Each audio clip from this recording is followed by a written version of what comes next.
joyrides. Alam nyo guys, nag-joyride din ako dati. Wala, itinigil ko. Mula nung binangga kami. Kasi kami, way back July 2023, July 12, we are involved in motorcycle and car accident and Atimonan, Quezon. Yan nga yung mga pictures. Nabali yung binti ni Mrs.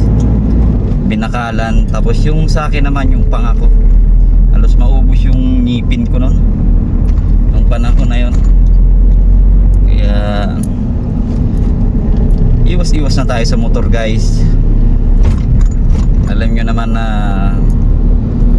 pag motor talaga, hindi mo rin naman masasabi kasi wala namang nag-expect na aksidente yun eh. Saya-saya pa namin ng pagkababa namin ng bituka manok eh. Ang purpose namin kaya kami nagmotor doon, pauwi kami late nung panahon na yun eh.